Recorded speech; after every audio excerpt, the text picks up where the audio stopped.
네, 안녕하십니까? 네, 오늘은 429페이지 근저당부터 시작하도록 하겠습니다. 근저당. 근저당 글자를 보기 시작하면요. 근저당이 세월이 지나면 근이 떨어져 나갑니다. 뭐 떨어져 나간다? 근이 떨어져 나가면서 뭐가 된다? 저당권으로 생각하시면 돼요. 그러면 이제 여기 근저당은 채무가 확정된 게 아니고 외상 줄 수 있는 최고치를 정해놓고 출발합니다. 채권 뭐다? 최고액. 그래서 본사하고 도매상하고 거래할 때 물건 들어올 때마다 현찰 장사할 수 없죠. 그렇다고 물건 들어올 때마다 저당권 설정할 수 없는 거예요. 그죠? 그러니까 외상 줄 수 있는 금액을 모여놓고 뭐 10억을 결정해 놓고 출발해 가지고 이제 어느 순간 어느 때가 되면 이게 채무가 확정돼야 돼, 안 돼야 돼요? 확정돼야 되겠죠? 그럼 출발해 가지고 이제 채권이 어떻게 되는가? 롤러코스터입니다. 저 물건 3억 들어왔습니다. 3억 채권이 있다. 근저당 있고 올라갑니다. 이렇게 올라갔다가 다시 또 2억 갔다가 가끔 뭐가 되는 경우도 있어요. 제로가 되는 경우도 있어요. 다시 또 올라갑니다. 이렇게 4억 올라가고 그죠? 6억 올라갔다가 뭐 8억 올라갔다가 다시 뭐야? 5억 됐다가 이렇게 채권이 뭐가 되는 거예요. 이렇게 롤러코스터 타는 거예요. 또 가끔 또 뭐가 되는 경우도 있어요. 제로가 될 수도 있어요. 이렇게. 그래서 5억 됐다가 다시 또 뭐 8억 됐다가 뭐요? 나중에 이제 한번 결산해 보자 해서 한번 점 찍어야 돼, 안 찍어야 돼요? 그래서 한번 점 찍어요. 그래서 야 한번 찍어보자. 결산에 얼마 나오는지 한번. 그래서 장부를 다 뒤지고 해보니까 금액이 뭐다? 만약에 9억이 결정됐어요. 얼마? 그럼 채무가 뭐가 된 거죠? 확정됐죠. 결산했으니까 그럼 이때 뭐가 되는 거다? 저 근저당에서 뭐가 떨어지면서 근이 떨어지는 거예요. 이렇게. 그러면서 뭐가 되는 거예요? 일반 저당권 된다. 그러면 일반 저당권 된 다음에 만약에 채무가 제로가 되면 어떻게 됩니까? 아까는 채무가 뭐가 돼도 제로가 되더라도 이 근저당은 제로 이게 소멸했다는 얘기 아니에요? 그죠? 근저당 소멸합니까? 소멸하지 않습니까? 저당권은 미안하지만 소멸하지가 않아요. 소멸하지 않습니다. 아시습니까?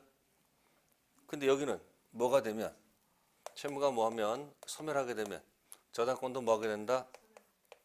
저당권도 따라서 소멸하거든요. 이런 우리가 뭐라고 그러냐면 부종성이라고 그러죠. 무슨 성? 무슨 성? 부종성.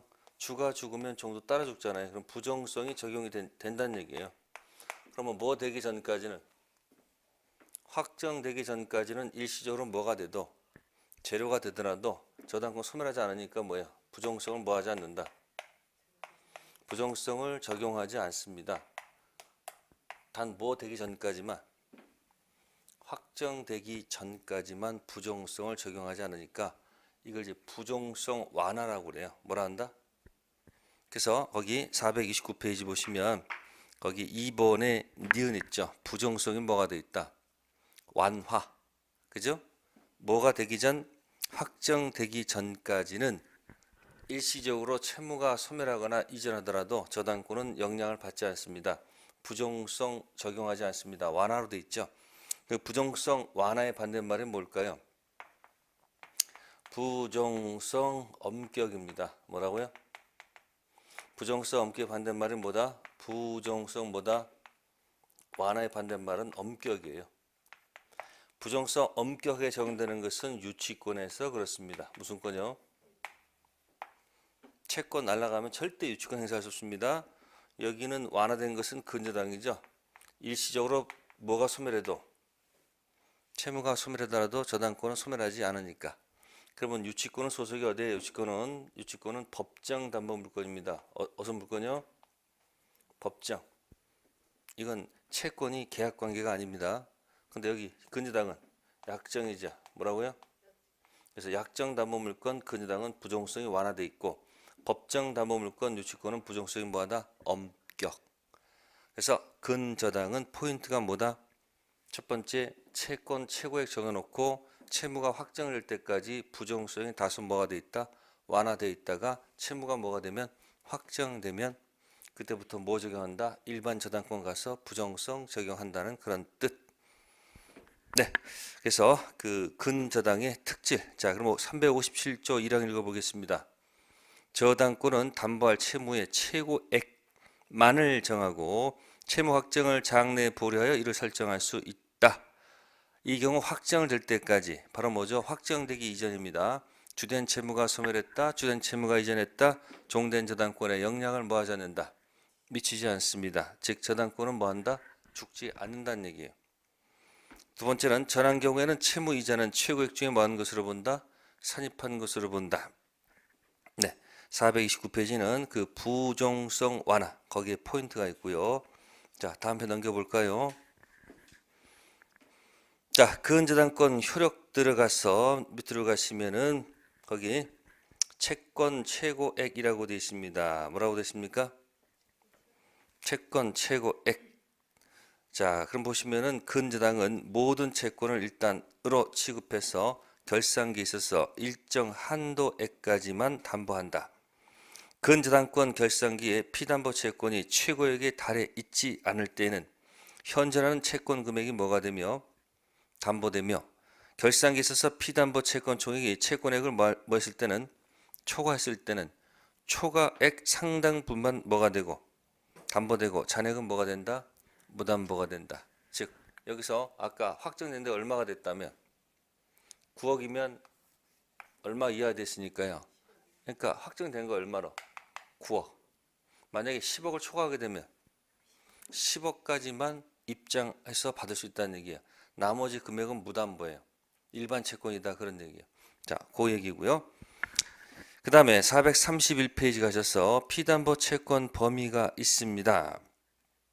자, 그러면 요거 가지고 넘겨보세요. 다음 페이지 432페이지에 보충학습. 자, 확정된 채무액이 채권 최고액을 뭐했다? 초과했습니다. 자, 아까 10억인데 10억을 만약에 초과했습니다. 얼마 초과했다고요? 10억이 채권 최고액인데 플러스보다 알파가 나왔습니다. 알파. 만약에 더 나왔다는 얘기죠. 그럼 거기 첫 번째 1번 설정자가 누구인 경우예요? 설정자가 누구예요? 채무자죠. 그러면 담보 제공자가 누굽니까? 채무자입니다. 자, 채무자는 얼마를 갚아야 됩니까? 얼마를 갖고 말소 요구해야 되겠습니까? 채무자 10억까지다 플러스 알파까지다. 네. 담보 제공자가 제3자입니다. 어디까지 갚을까요? 응? 요거는 10억까지예요. 이건 10억. 요거는 이건 다 갚아야 돼. 이건 플러스. 또 제3취득자 있죠. 사람 기회에서 대신 갚아준 사람 있잖아요. 제3취득자는 얼마까지일까요? 10억입니다. 간단해요. 간단해. 지빚은 지빚은 다 갚아야지. 그 내 빚이 아니면 여기까지만 갚아주는 것도 감지덕지지. 그래서 뭐죠? 설정자, 채무자는 자신의 빚은 10억 플러스 알파까지 다 갚아주고 말소 요구하는 것이 맞고요. 여기 있는 사람들은 뭐야? 자신의 빚도 아니니까 최고액까지만 갚아주고 말소더라도 한 게 없습니다. 이건 갚아주는 것도 고마운 거죠. 그래서 뭐다? 지빚인가? 지빚이 아닌가? 그렇게 해서 딱 결정하면 답이 나올 것이다. 됐습니까? 네. 다음에 이제 밑에 보시면 이제 피담보 채권액 얘기입니다. 자, 360조가 적용되는데, 자, 일반 저당권의 360조는 5개입니다. 뭐죠? 5개가? 360조 뭐죠? 원본. 뭐 있습니까? 기억하셔야 돼요. 피담보 채권 범위는 제일 먼저 뭐 찍고? 원본 찍고, 그 다음에 이자 찍고, 그 다음에 위약금. 또 뭐 있을까요? 지연이자가 있습니다. 무슨 이자요? 지연이자 몇 년분? 1년분의 하나죠. 또 실행비용이 포함되어 있어요? 포함되어 있어요? 실행비용이 포함이 되어 있습니다. 아시겠습니까? 자, 그런데 여기서 특징 조심할 것이 맨 밑에 지연이자가 있을 거예요. 무슨 이자요? 지연이자는 1년분에 한정되지 않습니다. 자, 이건 일반 저당권이고 무슨 저당권이고 일반 저당권이고 근저당에서는 여러분들 채권 최고액이란 말 있잖아요. 채권 최고액. 채권 최고액 들어갔을 때 지연이자는 1년분의 하나지 않습니다. 채권 최고의 안에 다 계산해서 어디 안에 넘지 않으면 다 가져갈 수 있다는 얘기야. 최고의 안에 뭐 다 더해가지고 최고의 밑에 있으면 다 가져갈 수 있다는 얘기예요. 그러니까 1년분의 하나인다 하나지 않는다? 하나지 않고 특히 실행 포함이 안 돼 있어요. 그래서 외우는 방법은 일반 저당권 피담보 채권 범위를 자꾸 연습하고 마지막 두 개 있죠. 이 두 개는 근저당에서 뭐다? XX라는 거. 이렇게 기억하세요. 일반 저당권 지연이자 1년분의 하나입니다. 근저당에서는 최고 안에 들어갔으면 1년이든 2년이든 다 가져갈 수 있다는 얘기고 실행비용은 포함되어 있지 않다는 거. 제일 두 개 꼭 좀 기억하세요. 모의고사 볼 때 이 두 개 꼭 어디선가 근저당에서 꼭 건드려줍니다. 네, 그렇게 해서 조심하시면 되고요. 그 다음에 이제 우측 가셔서 433페이지 자 D 있습니다. 체킹하시고요. 확정의 효과. 근저당권 피담보 채권이 뭐가 되면 확정되면 보통 저당권으로 전환되므로 근저당권 확정된 이후 채권이 뭐하더라도 발생하더라도 그 채권은 피담보 채권에 포함될 수가 없습니다. 채무가 확정되면 그걸로 끝. 일반 저당권 되고 그 위에 발생하는 채권은 담보되지 않는다는 거. 자, 다음 편 넘겨볼까요? 넘겨보세요. 자, 근저당권 실행 나옵니다. 똑같아요. 니은. 채무가 확정되면 일반 저당권이기 때문에 똑같이 보통 저당권 실행 절차에 따라서 진행하면 된다. 그런 이야기가 되겠습니다. 네, 이렇게 해서 여러분들이 기억하시면 되고요. 그러면 우리가 보통 보통 은행에서는 저당권을 선호하지 않고요. 근저당을 선호합니다. 내가 분명히 돈을 3억을 빌리거든요. 그럼 채무가 확정돼 있어야 안 돼 있어요? 확정돼 있거든요. 그러면 저당권 설정하는 게 맞아요. 근데 은행에서는 저당권 설정 안 하고요. 근저당으로 합니다. 한 3,600? 왜 그럴까요? 일반 저당권을 하게 되면 아까 있잖아요. 여기 지연이자가 몇 년밖에 안 돼요. 1년밖에 안 된다고. 그럼 은행이 바빠져요. 근데 뭘 해놓으면 근저당 해놓으면은 지연이자 1년분에 하나지 않잖아요. 그러니까 밀린 금액 더해가지고 어디 안에 들어가 있으면 그러시면 저당권 실행하는 것이 천천히 여유가 생겨요. 편법이야. 그래서 보통 은행에서는 뭘 설정하지 않고 저당권 하지 않고 보통 뭐다? 근저당으로 합니다. 뭐 때문에? 지연이자 1년분 때문에 그렇다는 얘기예요. 일반 저당권은 법에서 1년분이라는 못을 박아놨기 때문에 저당권 실행을 빨리빨리 해야 되지만 근저당 해놓게 되면 지연 1년분이 하지 않으니까 천천히 해도 관계없다는 거. 네, 그렇게 해서 결정하겠습니다. 다음 435페이지 갑니다. 공동저당이란 말이 있습니다. 무슨 저당이요? 공동저당의 반대말은 뭘까요? 단독저당. 무슨 저당이요? 단독저당. 자, 부동산 한 개가 들어왔습니다. 담보로. 부동산 한 개가 담보로 들어왔습니다. 그럼 부동산 한 개니까 등기가 몇 개예요? 한 개죠. 그럼 여기 등기한 게 뭐가 기재가 돼요? 저당권이 기재가 되면 하나죠. 그죠? 이게 무슨 저당입니까? 이게 단독저당이죠. 우리가 말하는 무슨 저당? 단독저당입니다. 하나짜리니까. 그러니까 보통 저당권은 하나 설정해야 보통. 근데 부동산 하나 가지고 안 돼. 자, 채권이 만약 채권이 뭐 5천이니까 한 개 가지고 담보가 돼요. 이거 해도 5천 이상 나오니까. 근데 만약에 돈을 갖다가 만약에 10억을 빌려준다. 채권이 얼마죠 지금? 10억인데 부동산 한 개 가지고는 담보가 안 돼. 그러니까 부동산은 뭐야? 부동산은 몇 개? 여러 개. 부동산을 그래서 몇 개? 만약에 3개를 담보로 집어넣었어. 그럼 부동산 3개 담보 집어넣게 되면 등기가 몇 개가 나와요? 3개가 나오니까 당연히 저당권이 몇 개가 나올 수밖에 없어요. 3개 나올 수밖에 없어요. 이러면 뭐라 한다? 공동저당이다 그런 얘기죠. 그러면 동일한 채권을 담보하기 위해서 부동산 개수만큼 저당권 개수가 존재하는 게 무슨 저당이다? 공동저당이다 그런 얘기예요. 그러니까 만약에 부동산이 2개면 등기가 몇 개? 2개. 저당권 2개. 만 10개면 10개. 그래서 공동저당은 뭐다? 동일 채권, 부동산 개수, 등기 개수 이거예요. 뭐라고요? 무슨 채권? 동일한 채권 부동산 개수만큼 저당권 개수 존재하는 것이 바로 뭐다? 공동저당. 동일한 채권을 위해서 자 복수 부동산 복수 저당권 그게 바로 뭐다? 공동저당. 네, 그게 바로 공동저당이고요. 그러면 공동저당권 설정하게 되면 설정했을 때 자 그러면 거기 성질은 보지 마시고요. 그럼 이제 여기 437페이지입니다. 자 동그라미 2번 있습니다. 자 무슨 배당이 있고요. 동시 배당이 있고 또 이시 배당이 있습니다. 무슨 배당이요? 동시 배당과 무슨 배당? 이시 배당. 자 동시 배당은 예를 들어서 부동산 2개를 담보로 집어넣습니다. 자 해볼게요. 제가 갑이 채권이 있다. 그래서 채무자 X 토지가 담보로 들어오고 또 채무자 Y 토지가 담보로 들어왔다. 채무자는 을입니다. 을.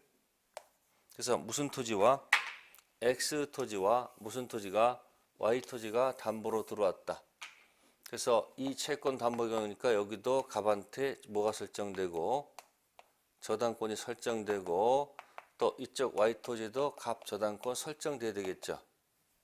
그리고 등기부에다가 공동저당임을 표시해야 되겠습니다. 그죠? 그리고 이 부동산에는 예를 들어서 A라는 저당권자 후순위가 붙어 있고 뭐가 있고?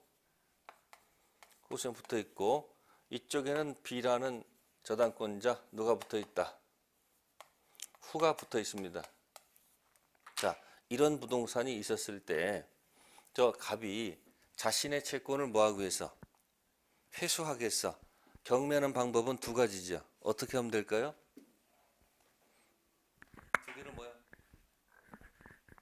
아니 2가를 같이 그냥 경매 집어넣으면 되겠지 뭐. 같이. 그럼 뭐라 한다? 동시 배당. 같이 집어넣는 거예요. 그러면 갑의 채권액이 기억이라 한번 해볼게요. 뭐라고요? 기억. 그러면 이 기억 금액을 이 X 부동산 경락대금과 Y 부동산 경락대금 비율로 가져간다는 얘기죠. 그러면 이 기억 금액을 어떻게 나눌까요? 기억 곱하기 네, 지금부터 삼각형 모습이 나올 거예요.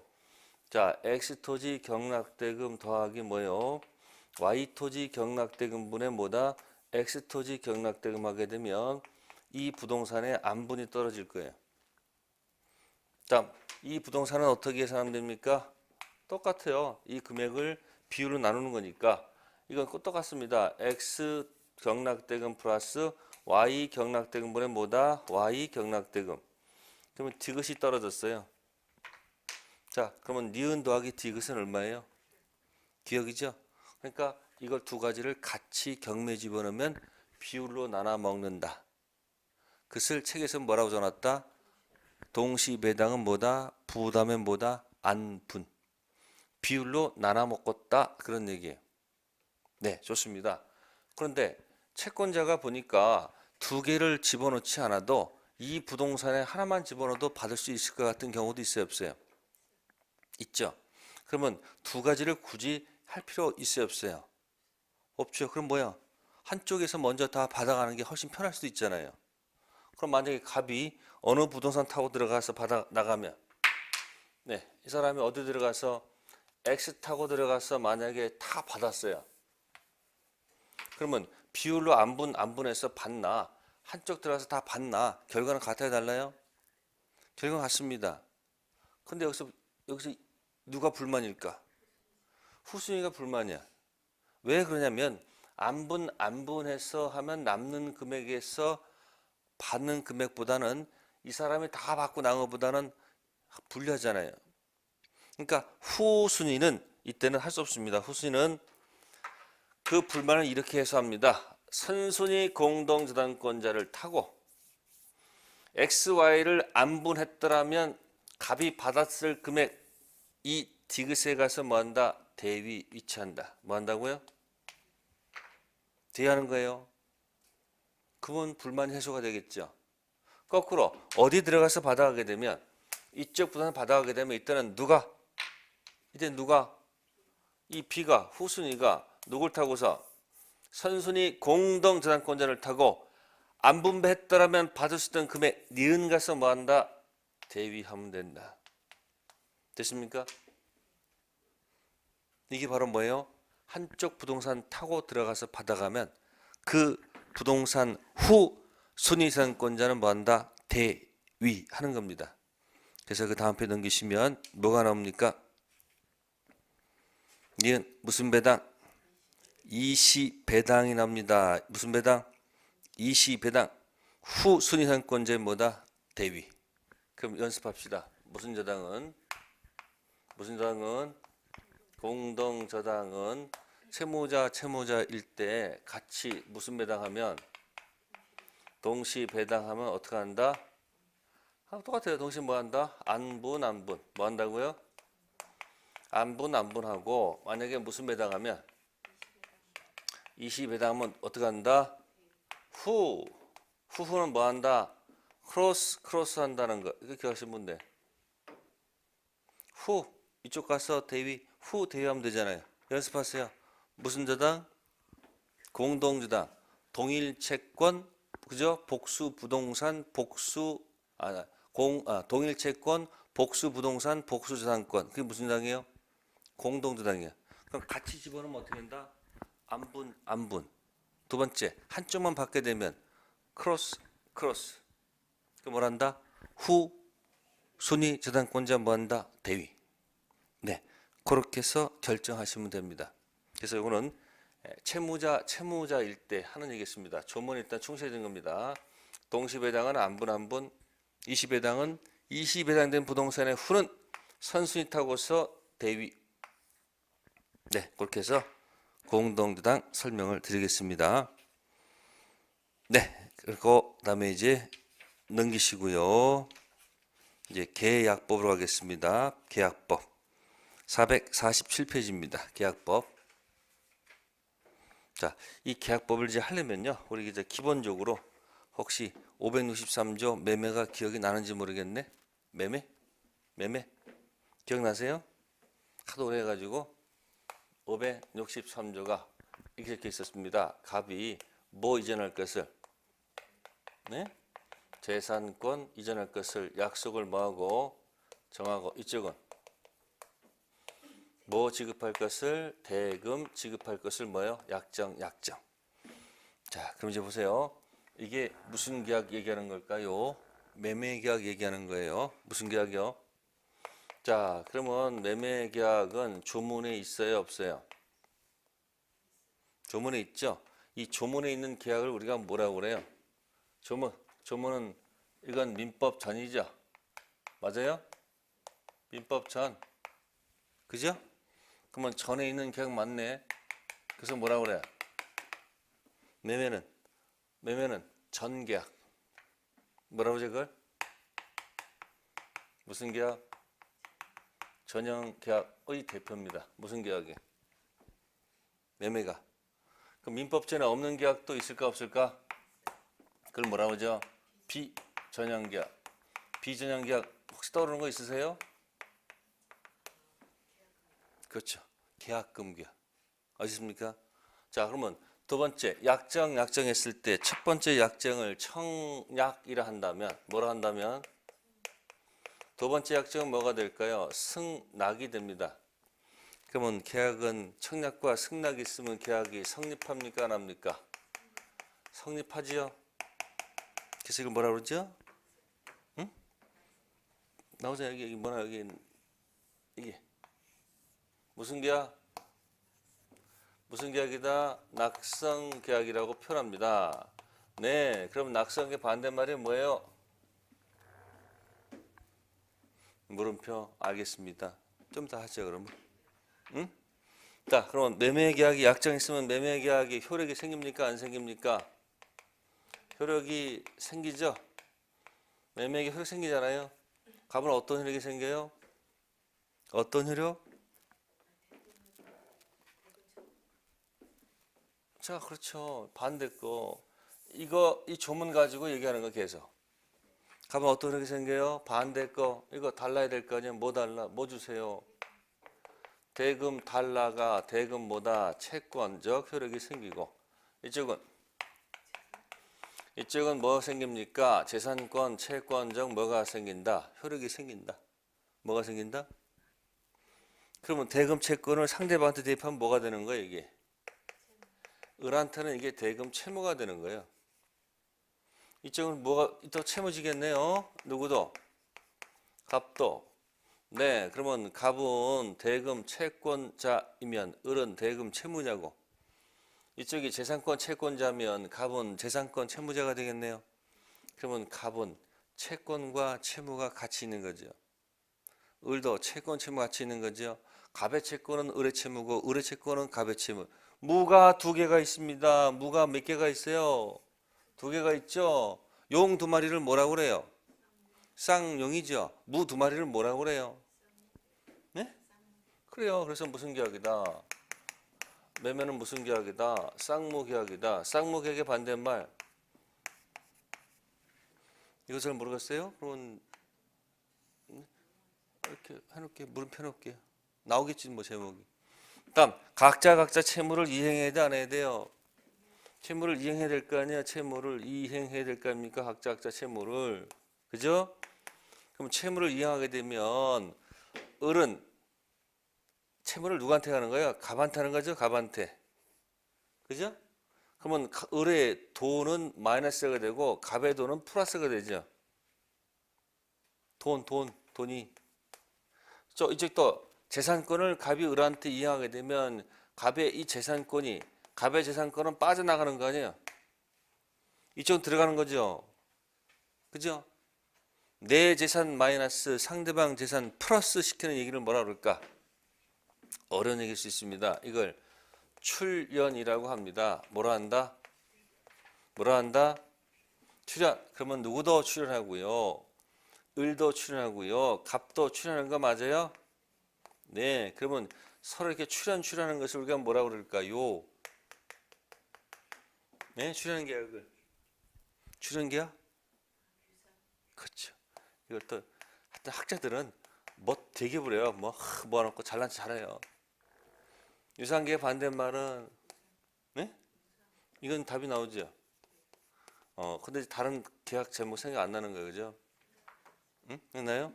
그래서 공부할 때 내용 몰라도 좋으니까 제목이 기억이 나야 돼. 제목 있는 사람은 나중에 합격합니다. 그래서 낙성계약 반대말은 요물계약이라고 합니다. 무슨 계약이요? 참 어렵게 말했어요, 그죠? 요물계약, 그죠? 쌍무계약의 반대말은 편무, 그죠? 무슨 계약? 편무계약. 그 매매는 저기 무슨 계약이 아니고 반대로 비전형이 아니고 전형이고, 요물이 아니고 낙성이고, 편무가 아니고 쌍무고, 무상이 아니고 뭐다? 유상. 이게 나와야 됩니다. 그럼 순서적으로 기억하시면 되겠죠. 그러면 563조 딱 약정 그죠? 내려와서 갑의 채권, 을의 채무, 갑의 채무 이행한 거잖아요. 그럼 563조는 민법전에 있으니까 뭐예요? 전형 계약이고, 약정하면 뭐다? 청락, 승낙, 낙성 계약이고, 각자적 효력이 생겨서 을의 채무, 갑의 채무, 무가 두 개니까 뭐다? 쌍무 계약이고, 그 다음에 서로 채무를 이행하려면 서로 출연하지요. 이거 무슨 계약이다? 유상 계약이다. 네, 그 앞에 있는 보지 마세요. 신경 쓰지 마시고 쭉 넘기세요. 계속 넘기시고 454페이지 몇 페이지요? 454페이지 가시면 4번 계약의 분류가 있어요. 여기서 한 문제 나올 가능성이 있겠습니다. 그래서 1번이 무슨 계약이고요? 전형 계약, 민법전에는 계약이죠. 네, 그 다음에 비전형 계약, 그죠? 자, 비전형 계약의 대표가 뭐다? 저는 계약금 계약을 기억하세요. 매매가 전형 계약하고요. 왜 비전형이냐면 455페이지 니은의 제목이 없거든요. 니은에 15가지 계약이 쭉 적혀 있어요. 니은 455페이지 맨 위에.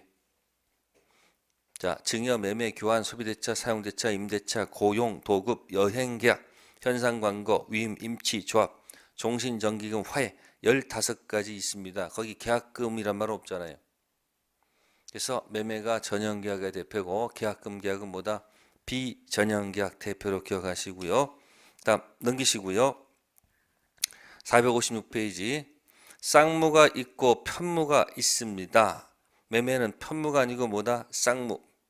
자, 3번의 구별 실익을 체킹하세요. 자, 앞으로 공부할 겁니다. 쌍무, 편무의 구별 실익. 쌍무는 동시항변권 문제가 발생하고요. 그 다음 무슨 부담? 위험 부담 문제가 발생한다는 것. 여기 키워드고요. 다음 가로 3번은 유상과 뭐가 있어요? 무상 있죠? 자, 그러면 유상은 특히 매매에 관한 규정이 준용되는데 우측에 450페이지 맨 꼭대기 니은 있죠? 담보 책임. 이게 키워드입니다. 그러니까 지금 쌍무 편무할 때는 결국 뭐를 공부하는 거예요? 쌍무 편무는. 쌍무 편무 뭐 공부하는 경우는 무슨 이행하고 네? 이건 무슨 이행하고 동시 이행하고 뭐다? 위험 부담이 있거든요. 네. 요거를 가지고 초점 놓고 공부하는 것이고 유상 무상은 자, 나는 돈을 완벽히 출연했는데 너의 재산권 출연에 문제가 있으면 담보 책임 묻는 거예요. 그래서 유상 무상의 가장 키워드는 뭐다? 담보 책임이야. 그러면 시험 문제는 결정돼 있습니다. 이미 동시행 문제 나와요. 위험 부담 나와요. 담보 책임 나와요. 제목이 다 결정돼 있는데 뭐가 두렵습니까? 제목이 다 결정돼 있는데 뭐가 두려워요? 가서 그 내용 따라서 자꾸 연습하면 되는 거지. 그런데 이제 4번 보세요. 4번은 뭐하고 뭐예요? 낙성 요물 있죠? 낙성 요물 있죠? 그래서 2번에 요물계약의 니은 있죠? 네? 현상광고 전형계약 중 현상광고만이 요물계약이고 비전형계약 중에는 무슨 계약? 계약금 교부계약 있죠? 잊어먹으면 안 돼요. 그러면 거기다 이렇게 정리해 볼까요? 자, 매매는 무슨 계약이죠? 매매? 매매?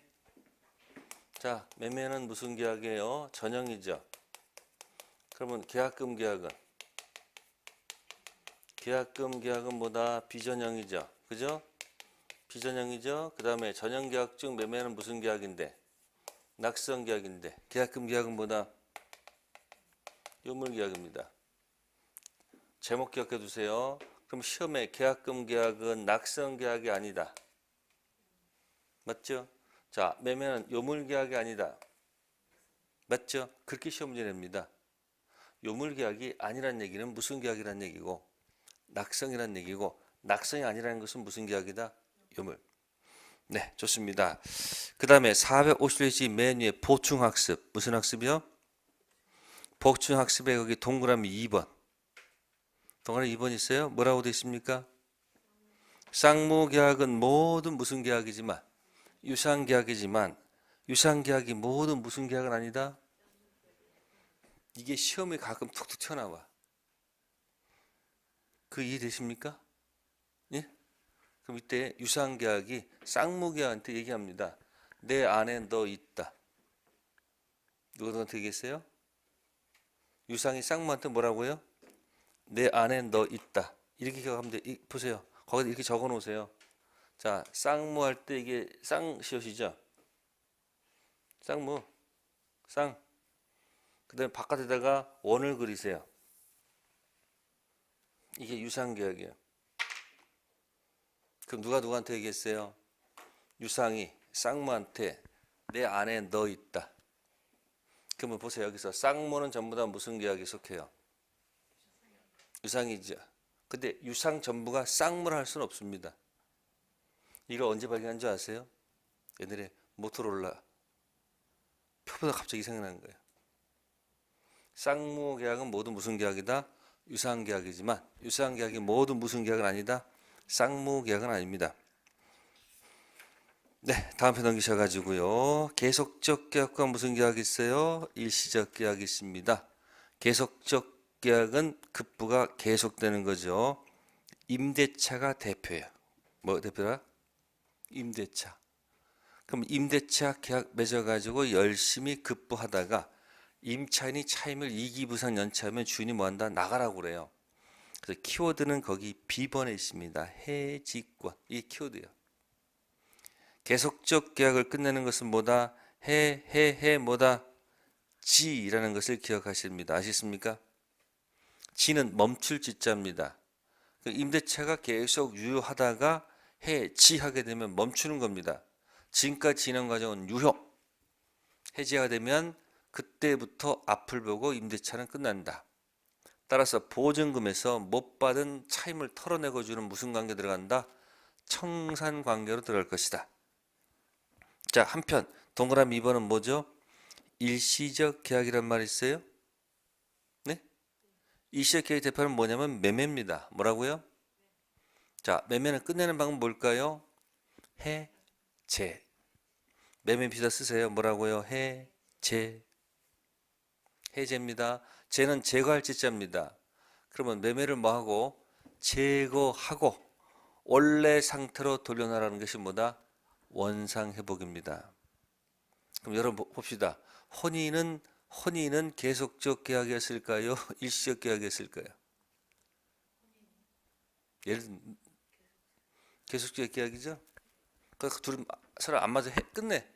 해질까요? 해질까요? 아니 만약에 일부러 그냥 해보는 거야. 장난 삼아서.